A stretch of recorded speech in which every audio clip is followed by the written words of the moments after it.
Good afternoon, everyone. Good afternoon. Welcome to this very special performance, and thank you all for being here. I'm Sonia Cardenas, Trinity's Dean of Faculty and Vice President for Academic Affairs. We are here today in Trinity's iconic chapel to celebrate President Lugo and his family, to celebrate Trinity's powerful liberal arts education, the beauty of our campus, and the creative drive of our incredible faculty. The performance, which is titled The Art and Science of Awe, is a unique collaboration that preceded us today. I'll let our faculty explain that to you, but it reflects what's possible when we allow ourselves to think freely across disciplinary boundaries and we place students at the core of everything we do. It's my great pleasure to introduce first Professor Michael Grubb, who is a psychologist and neuroscientist at Trinity. Known for collaborating with students in his research, Professor Grubb's work uses experimental methods to understand vital questions about attention and visual perception. He's the recipient of a prestigious Faculty Early Career Development Award from the National Science Foundation, and at Trinity, he's been recognized with both the Hughes Award for Teaching Achievement and the Outstanding Scholar Award. We're also extremely fortunate to have with us Professor Christopher Houlihan, a proud Trinity alum from the class of 2009, who is now the John Rose Distinguished College Organist, Director of Chapel Music, and Artist in Residence. Professor Houlihan is a world-renowned concert organist who's received countless critically acclaimed reviews from the New York Times and Wall Street Journal to Gramophone and the Los Angeles Times. He's performed as a soloist with symphonies and orchestras around the world, and he's appeared at leading venues around the country and elsewhere. Without further ado, and with great joy, it's my pleasure to welcome Professors Grubb and Houlihan.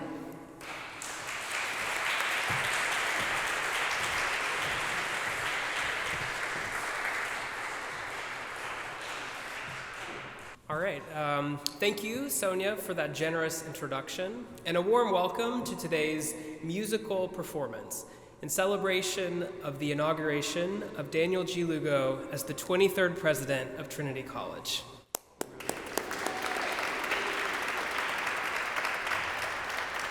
Now, you may be wondering why this program carries the subtitle, The Art and Science of Awe, and I'm here to tell you the reason. In the psychological literature, awe is defined as an emotional response to physical or conceptual vastness. It's an experience that momentarily quiets the self and expands our sense of what is possible or challenges what we thought we knew to be true. It's that all too rare feeling you get when something truly extraordinary stops you and demands your attention. Whether it's standing before an immense canyon, looking up toward a star-filled sky, or encountering an idea so profound it reshapes how you think about the world. The scientific study of awe has shown that this emotion is more than a passing sensation. It's a vital part of the human experience. Awe can broaden our attention, deepen our curiosity, and foster humility and connection. In recent years, researchers have found that music, much like the visual grandeur of nature, can evoke this same feeling. Sound alone can bring about moments of unity and transcendence. As a scholar of perception, I find it remarkable that something as simple as subtle variations in air pressure, when strung together in the right way, can move us so deeply, altering not only how we feel on the inside, but how we perceive ourselves in relation to the world around us. This intersection between art and science is precisely what we celebrate here today. As today's performance unfolds, I'll have more to say about my own work on cultivating awe and everyday wonder in the classroom, but for now, I invite you to experience musical awe firsthand in this opening piece performed by my distinguished colleague and friend, Professor Christopher Houlihan. Thank you, Michael. It is a pleasure and an honor to be here to celebrate President Lugo and to have the opportunity to share this music with you all. I thought I would begin by performing a piece by Jonathan Dove, who is a contemporary British composer inspired by minimalism, musical minimalism. You will hear a repeated pattern over and over again that subtly shifts and transforms your perception of the meter throughout the piece. The piece is titled The Dancing Pipes.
Thank you, Christopher, for demonstrating so vividly that sense of expansiveness we've been talking about this afternoon. Now, I'd like to take a moment to share the story of my own work on awe and wonder in the classroom and how it led to this collaboration with Christopher. Some of you may know that Trinity College has a campus in Rome, which just celebrated its 50th anniversary. It's an extraordinary place, perched high on the Aventino, overlooking the Circus Maximus and the Palatine Hill, with a sweeping view that seems to stretch across centuries of human history. Last January, I had the privilege of leading a new J-term course there titled Exploring the Science of Awe, Rome as a Natural Laboratory. The course was designed to build a theoretical understanding of awe rooted in my home disciplines of psychology and neuroscience, but with a strong focus on the phenomenology of awe itself, accomplished through direct experience with all that Rome has to offer. At the Colosseum, students encountered awe not through art or music, but through the sheer immensity of space and time. Standing within those vast, sunlit arches, we could almost feel the presence of the crowds who once filled the arena, the same force that St. Augustine described when confessing how easily he was swept up in the noise and fervor of the games. It was a moment that demonstrated awe's social dimension, how we can feel expanded, not just by what we see or hear, but by an awareness of being part of something larger than ourselves. This phenomenon of collective effervescence, of feeling one with the crowd, is a central concept in the modern study of awe. We also read William James and his classic work on mystical experience, and then stood before Bernini's marble masterpiece, The Ecstasy of St. Teresa, at Santa Maria della Vittoria. It's a place where the boundary between the psychological and the spiritual seems to dissolve, capturing how awe can move us beyond intellectual analysis and into something we simply feel. Each evening, students reflected on these moments in their awe journals, connecting what they had seen and felt to what we were learning about awe and its impact on perception, cognition, and action in the world. One of the most unforgettable experiences of the course came through a collaboration with my colleague, Christopher. Professor Houlihan was in Rome and invited our class to St. Paul's Within the Walls, where he performed a private organ concert in that magnificent space. Surrounded by glittering mosaics and centuries of history, our students experienced awe not as an abstract concept, but once again as something immediate, demonstrating how sound alone can fill an immense space and command a shared stillness. Today, Christopher and I wanted to recreate what that experience was like for our students, to offer you a glimpse into that continuum between scientific insight and the lived experience of awe and wonder.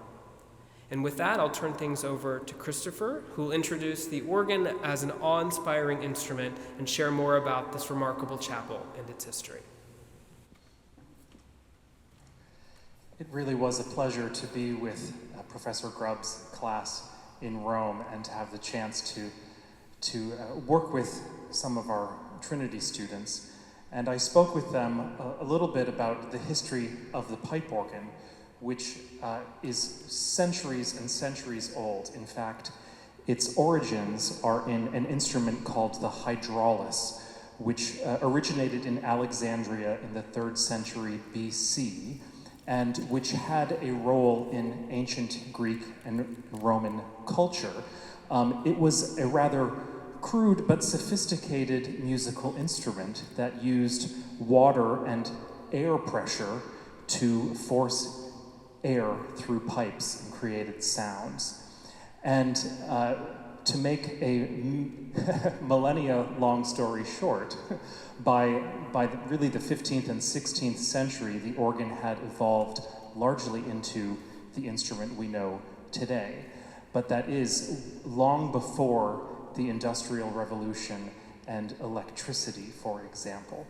The organ was, for decades, for centuries, one of, if not the most sophisticated piece of machinery and sophisticated and complex musical instrument there was, involving metalwork and woodwork and physics and science and art and music to create an instrument much like this one.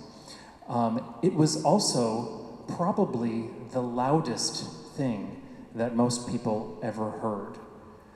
And it found a home in churches and cathedrals and other civic spaces much like this, where it could easily inspire awe and wonder, and sometimes even fill in as a kind of spiritual voice of God, intimidating and inspiring. This particular organ behind me is actually the second organ in the Trinity College Chapel. The first was installed in 1932 when this building was dedicated in the now empty chamber. Just to my left up there, you can see a big space in the corner of the building, and all of the pipes were in there, apart from the 12 lowest pipes of the organ, which remain along this back wall. The organ is essentially a wind instrument. Pressurized air is pumped into chests, and there are rows and rows of pipes on top of the chests, which, when an organist presses a key, allows air to go through that pipe. The many buttons here are called the stops. They are literally stopping the sound right now. So if I were to press a key, nothing happens until I choose which set of pipes to unstop, as it were. For example, this particular organ has over 4,400 pipes, many, many more than the few dozen you can see in the facade.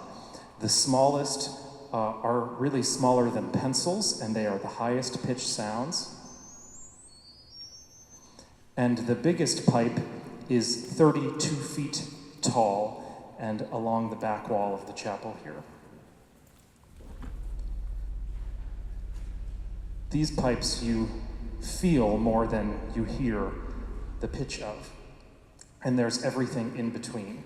The organist's job at any moment is to decide which sets of pipes are sounding.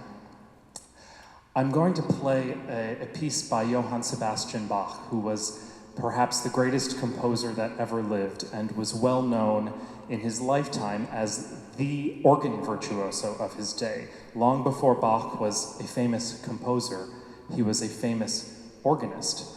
And he would travel throughout Germany to test new pipe organs as they were built and give his seal of approval. And this is the kind of piece that he might have sat down and improvised at a new organ. This is his great Passacaglia in C minor.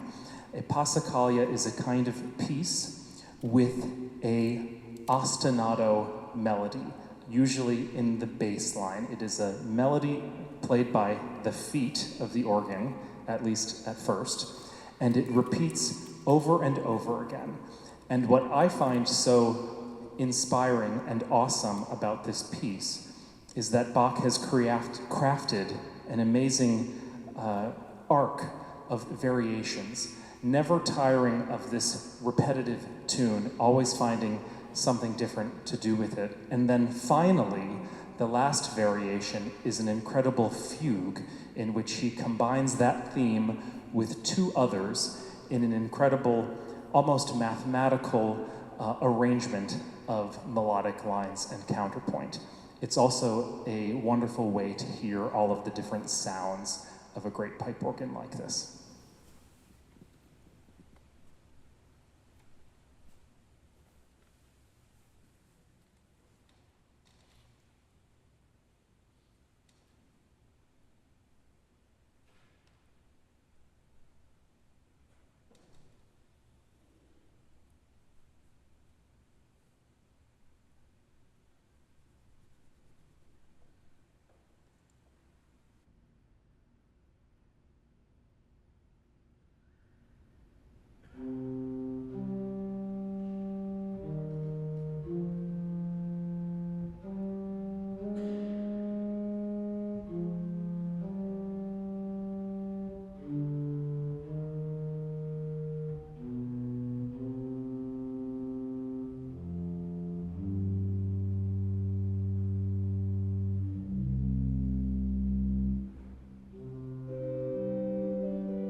so this is going to be a little impromptu. I'm going to veer from my remarks.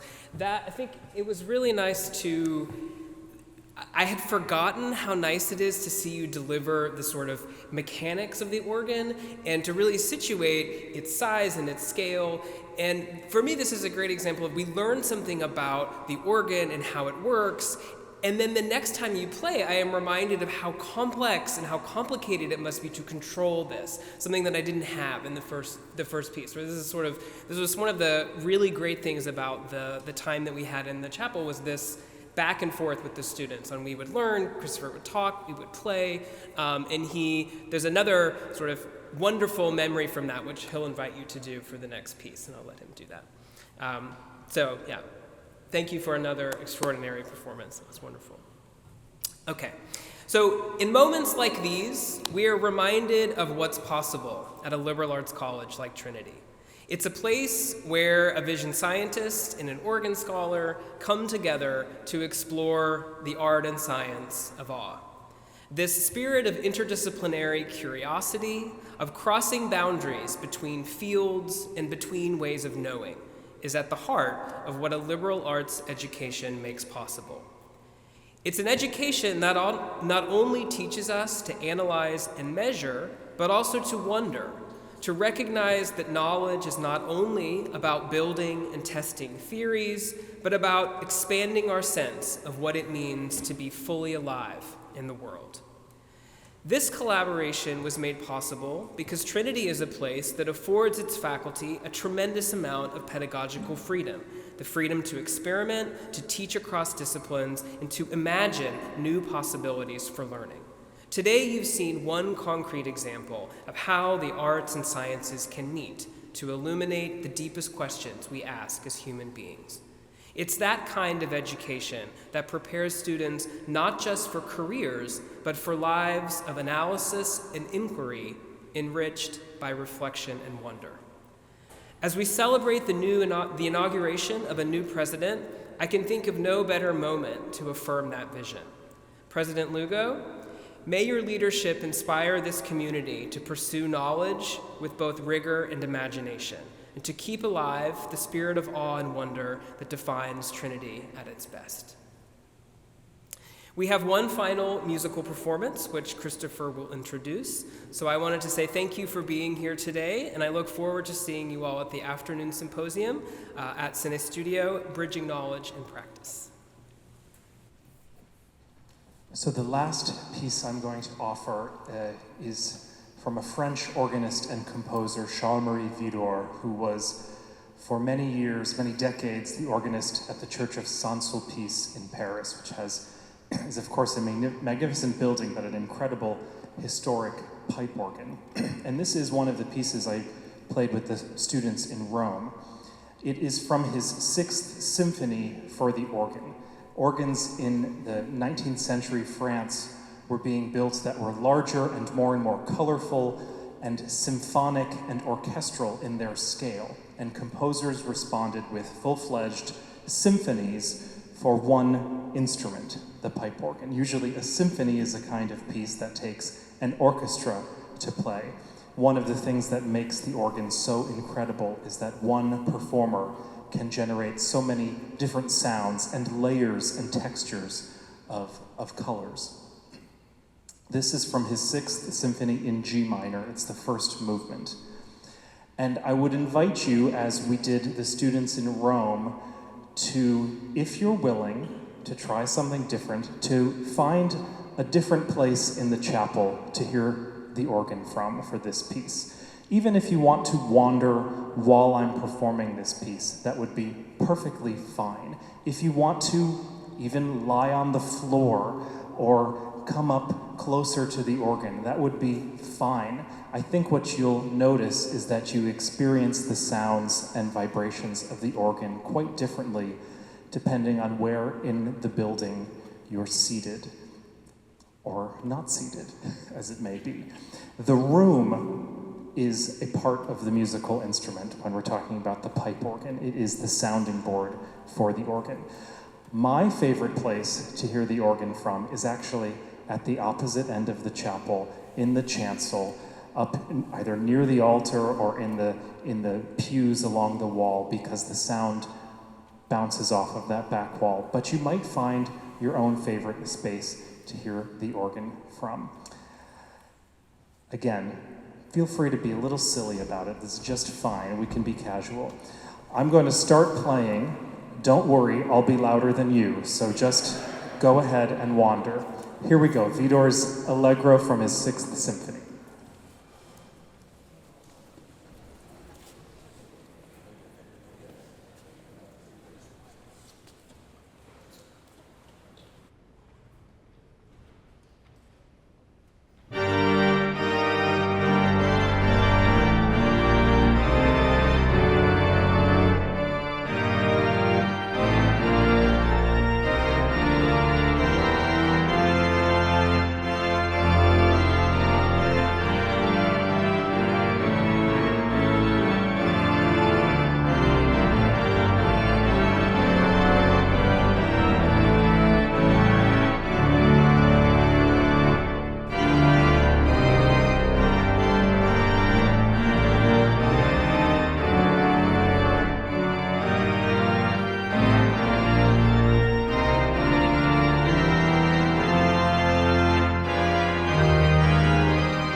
at the next event. So I'll head over to Cine Studio.